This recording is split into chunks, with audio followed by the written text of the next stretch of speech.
Hello there, everyone, and welcome back to the GSL-English Podcast.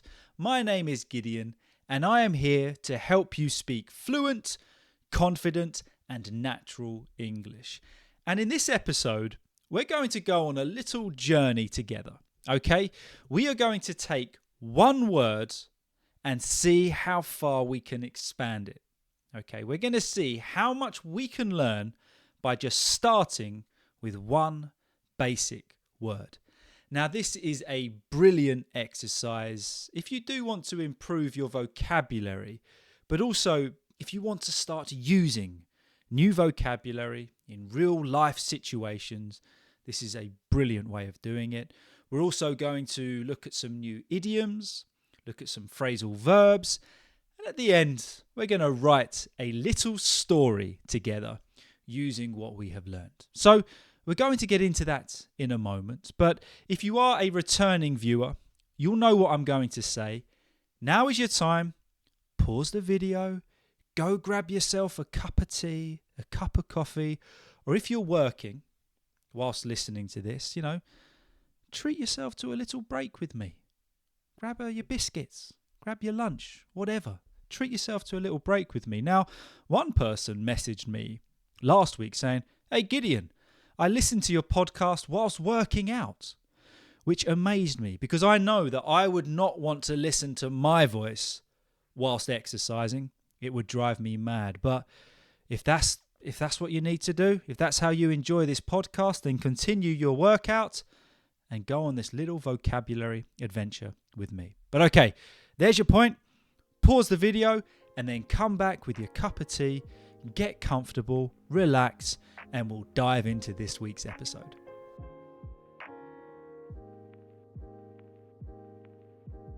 Okay, so the word that we are going to expand upon today is keen. Keen. K-E-E-N. Now, you might be familiar with this word, or it might be new to you. Either way, stay with me because this is just the beginning of this exercise. You'll be surprised at how much we can extract from this one word.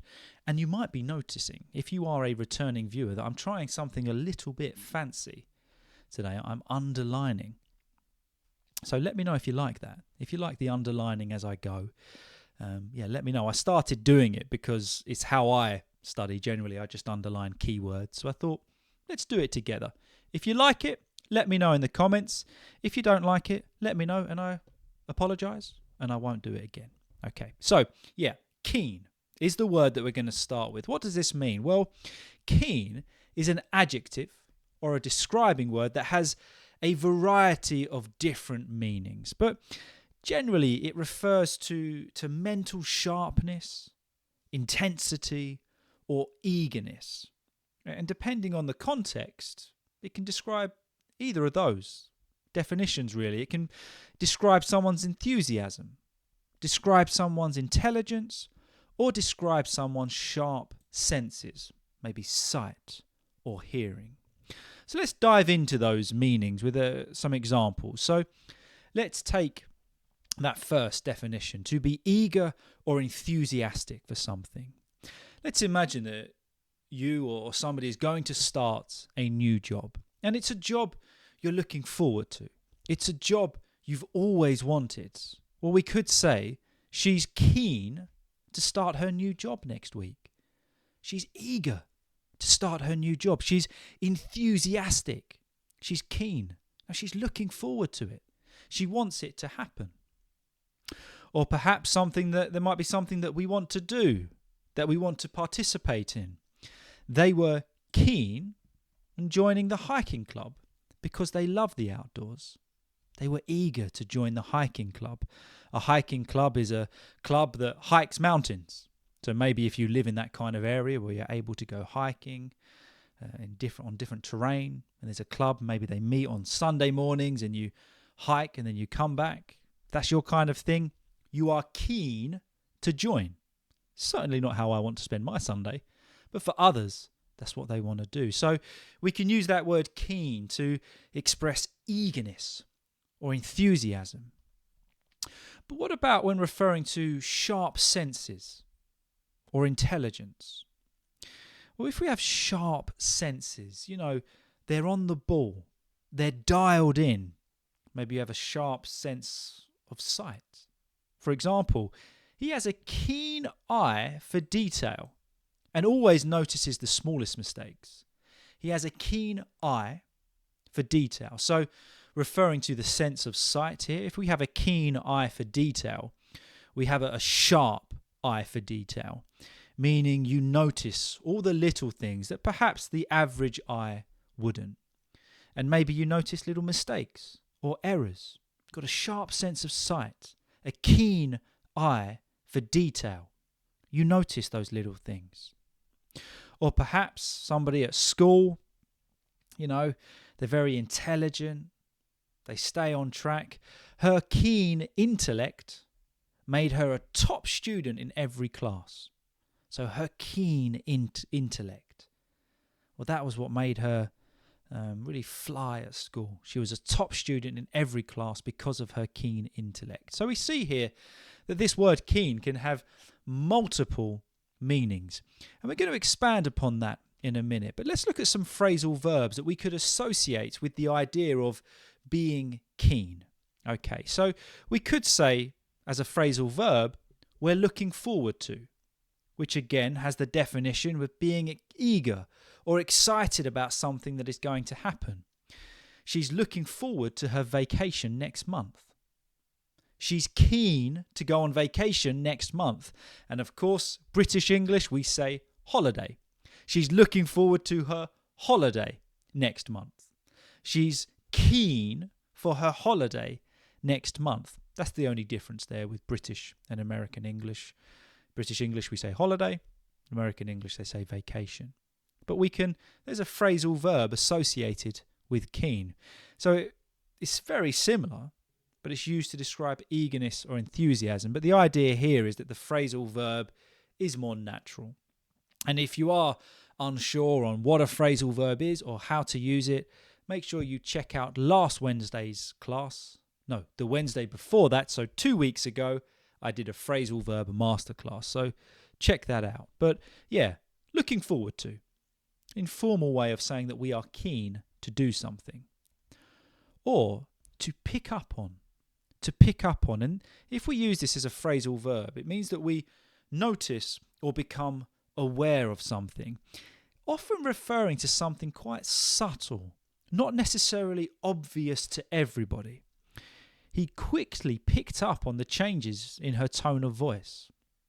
So maybe you're having a conversation with somebody in a business meeting, and maybe there's a few in the meeting, but you notice that perhaps the boss, her tone of voice starts to change. It goes from very happy and upbeat to a little bit more serious and firm. If you have a keen sense of awareness or a keen sense of hearing, we might quickly pick up on the changes in her tone of voice. So this phrasal verb is connected to having a keen, a sharp sense of awareness. And it's especially when someone notices small details that others might miss. You might have this. You might have a keen sense of awareness when people are talking with their emotions, how they are feeling, and you can respond to that. Whereas others, perhaps not so much. Their strengths lie in other areas. So there's another phrasal verb we can use based on that word keen to pick up on something, to become aware, to notice something, often quite subtle. What about some idioms? Well, we could say that we are on the ball. On the ball, which means to be alert, aware, or quick to respond. Sometimes I'm on the ball, sometimes I am most certainly not. It depends on the day, what I'm doing, and how I'm feeling. But as a sentence, we could say, you've really got to be on the ball to manage all these tasks at once. Okay, you've really got to be on the ball. Similar to having keen senses, on the ball, you've got to be alert. You've got to be attentive. You've got to have your senses kind of wired in. It's got to be strong, to be alert, to be quick to respond, to be on the ball, which would also, relate to intelligence, that aspect of keen. Or we could, as an idiom, I like this one, to have a nose for something. If we have a nose for something, we're good at finding or noticing something. Often used, for people with strong intuition or expertise in a certain area. So perhaps you've worked in a certain role or a certain business for a long time. You develop a nose for that business. For example, she has a nose for finding the best bargains at any store. My wife's actually great at this. She's got a nose for finding bargains, whereas I hate shopping, so I just walk in and buy the first thing I see. That'll do the job. Just get out.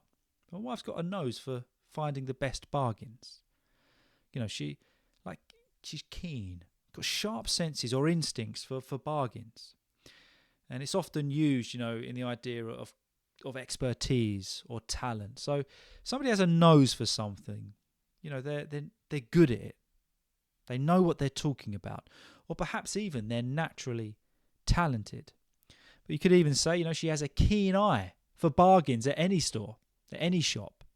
Knows what she's talking about. There you go. There's some idioms. But what about some synonyms of keen? Well, we could say eager, which runs alongside the definition, doesn't it? If we are eager, we are enthusiastic or excited about something. She was eager to learn more about the topic. We are eager to learn more about the word keen. We could say enthusiastic, showing intense and eager enjoyment or interest. We're enthusiastic about something, and we might even have an enthusiastic attitude. For example, his enthusiastic attitude made the project more enjoyable. Perhaps at work you've noticed this.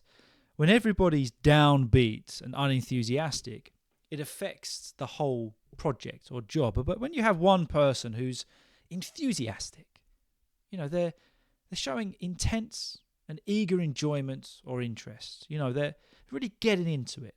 They're really trying. Well, it rubs off, doesn't it? It makes the project a lot more enjoyable. We could simply say sharp.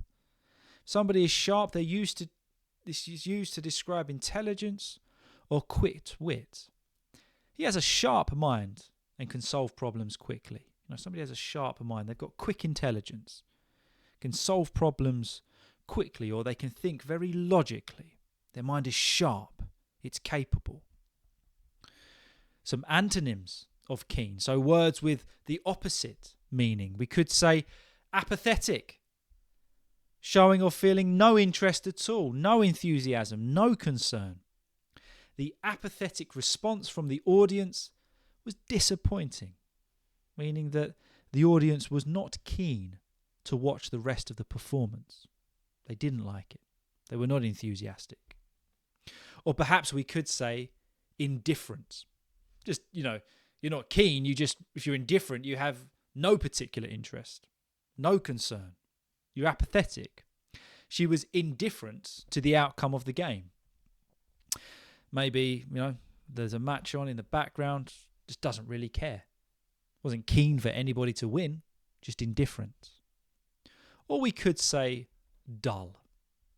It lacks sharpness, brightness, or intensity. And this can often refer, to lacking interest or excitement. The dull presentation failed to engage the audience. When we think of keen, we think of something positive, don't we? It's enthusiastic. It promotes an enthusiastic atmosphere and attitude. As an antonym, the opposite, it's dull. It does not engage the audience. It's boring. It doesn't inspire in any way. So there you go. We can see now that we've got kind of this broad understanding of this word keen, and we've expanded upon it to learn phrasal verbs, idioms, and different areas of vocabulary. But now, let's take that word and let's make a story. So what we're going to do is take it sentence by sentence. We're going to add a sentence each time. And then as the sentences get more complicated, we will break down some of the words that are used. Okay, so let's make a story based around keen. So we're going to start with the character Lily. Okay, so Lily was keen to explore the old library that had just opened in her town. So we have the character Lily here, and she was keen to explore the old library that had just opened in her town. So maybe it's an old library presenting old books, but it's just opened, or perhaps it's reopened in her town. So she's keen, she's excited, she's eager to explore the old library that had just opened in her town. So maybe, again, closed many years ago, but it's reopened. As she stepped inside, the scent of aged paper and leather-bound books filled the air, igniting her curiosity even further. So she's gone to explore this library, and as she stepped inside, we have the scent of aged paper. The scent is a distinctive smell that we associate with a particular thing. An aged paper, it's paper, that's been around for a long time. These are old books. And perhaps you can relate to that smell of old books. It's very distinctive, isn't it? And as soon as she walked in, she recognizes that smell. There's leather-bound books that have been bound or covers made from leather. And this ignited her curiosity. If we ignite a fire, we set it alight, don't we? So this smell, this scent, perhaps this nostalgia had ignited her curiosity. She wanted to learn more. She was curious. She was eager to read. So we've got two sentences there. Lily was keen to explore the old library that had just opened in her town. As she stepped inside, the scent of aged paper and leather-bound books filled the air, igniting her curiosity even further. Third sentence. Her keen eye, again bringing in keen, her keen eye caught a glimpse of a dusty, ornate globe sitting in the corner. Its colours faded, but still vibrant with stories of far-off lands. So as she walks in to the library, we can understand that she's got a keen eye. Remember, a good eye for detail, strong sense of sight. But she caught a glimpse, a quick or a brief look at a dusty, covered with dust, old, it's not been cleaned for a while, ornate globe. A globe is basically a little replica of the earth, and you kind of spin it, and it's got all the countries on it. And some of them are beautifully ornate. And if something is ornate, it's elaborately decorated. It's detailed. It's lovely to look at. Perhaps you can picture the globe like that. So it's covered in dust, but it's ornate. It's beautiful. Sitting in the corner of the library. Its colours were faded, but it was still vibrant with stories of far-off land. So it was still alive. This globe was still full of energy and life. It was bright, and it's got stories of far-off lands, distant places or countries that are very far from home. The fourth sentence. She wandered over to the globe, running her fingers over the rough surfaces, imagining all the adventures that awaited her beyond the horizon. So wandered over. Now she moved slowly and casually towards something, towards the globe, just wandering over, maybe looking around, just taking it all in. And then she runs her fingers over, just touching or feeling it lightly with her fingers, really adding to the senses of the experience. But the globe was rough. It wasn't smooth. It's a rough texture, maybe because of the age. And, all the adventures, the exciting experiences or journeys that awaited her beyond the horizon. That's a lovely way of putting that. So she knows that she's got adventures waiting for her. They're far away. They're not yet visible, but they're going to happen. We can't see beyond the horizon, can we?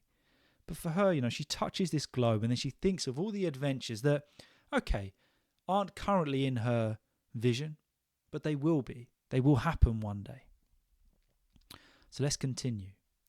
Just then, a friendly librarian approached, her eyes twinkling with enthusiasm, and asked if Lily would like to join a book club focused on world travel. So here we have a friendly librarian. So if someone's friendly, they're kind, they're welcoming, they're helpful, and a librarian is somebody that works in the library. So they approach her I imagine her to be kind of old of age, experienced a few things. So she came closer to Lily, eyes twinkling with enthusiasm. Something is twinkling, it's shining brightly. And if you have a twinkle in your eye, it's often used to describe eyes that show excitement, joy, enthusiasm. She comes over, with a twinkle in her eye, perhaps because there's this girl, Lily, showing an interest in something that she loves. And if we feel enthusiasm, again, it's that intense, eager enjoyment or interest. So she says to Lily, would you like to join a book club? A book club is a group of people who meet to discuss books they have read. So generally in a book club, one book is assigned, you read a certain portion of that book, and each week you discuss and talk about it. And this book is focused on world travels. So it's concentrating on books related to travelling around the world. And clearly she can see that Lily's got an interest in that. So we carry on with the story. Lily's excitement grew. Not only could she read about different cultures, but she could also share her own stories and dreams with others. So her excitement grew. If something grows, it gets bigger, it's larger. So her feelings of enthusiasm and happiness increased. Her excitement grew. She realised she could read about different cultures, learn about the customs, beliefs and practices of various societies, perhaps from the books they will read, but also from those that attend. But also she knew that she could share her own stories, her own dreams. So maybe tell others about her personal experiences, her aspirations, what she wants to gain from life. And then finally, from that day on, her keen passion for reading opened doors to friendships and adventures she had never imagined.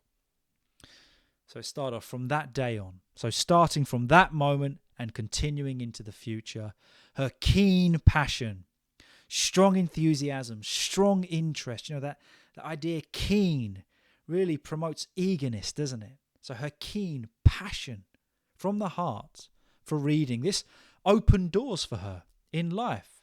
So we're talking figuratively here. It created new opportunities. New doors opened with journeys and adventures behind them. New possibilities. She gained friendships from this group.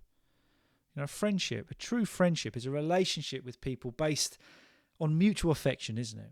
And support. So that's what she gained from that. And what awaited her was adventures she had never imagined. So exciting experiences she had never thought was going to happen. Never thought it was going to be possible. Quite a lovely story, that, isn't it? And it's kind of true in life, isn't it? That sometimes certain situations happen in life just from one small task or just from being in the right place at the right time. A door in life opens and a new opportunity presents itself. So let's just read that story in its entirety and then we'll conclude. Lily was keen to explore the old library that had just opened in her town. As she stepped inside, the scent of aged paper and leather-bound books filled the air, igniting her curiosity even further. Her keen eye caught a glimpse of a dusty, ornate globe sitting in the corner, its colours faded but still vibrant with stories of far-off lands. She wandered over, running her fingers over the rough surface, imagining all the adventures that awaited her beyond the horizon. Just then, a friendly librarian approached, her eyes twinkling with enthusiasm, and asked if Lily would like to join a book club focused on world travel. Lily's excitement grew. Not only could she read about different cultures, but she could also share her own stories and dreams with others. From that day on, her keen passion for reading opened doors to friendships and adventures she had never imagined. What a beautiful little story. I really do love that story. But can you see what we've done there? We've taken one word, simple, basic word, keen, and we've expanded upon it. We've taken that word and we've learnt so much. We've learnt definition of that word on its own. We've learnt phrasal verbs, idioms, synonyms, antonyms, and we've written a story to do with that word. Now, This is a brilliant exercise. If you want to improve your vocabulary, do the same. Do it on your own. So choose a word, or perhaps you come across a new word. Just sit down for 15 minutes and focus on that one word. This is so much more beneficial than writing down lists and lists and lists of vocabulary. Take that one word, write down the definition. Write down some phrasal verbs or idioms that we could use instead of that word. Look at synonyms, antonyms, and then, do what I love to do, which we just did, and write a story. Beginning with that word and see how many times you can tie it back in. But enjoy learning vocabulary, make it alive rather than just lists on a piece of paper. And that's really what we've done here. We've taken one word and just completely expanded upon it. I love doing that exercise. It's an exercise that I do with many of my students privately, and I thought, let's create a video on it. So I hope you enjoyed that. Thank you so much for watching. Remember, please don't forget to like this video if you can. Really helps me out. But also, don't forget to subscribe if you haven't already done so. Have a great week, and I'll see you on Sunday for the next episode of our podcast. Have a good one, guys.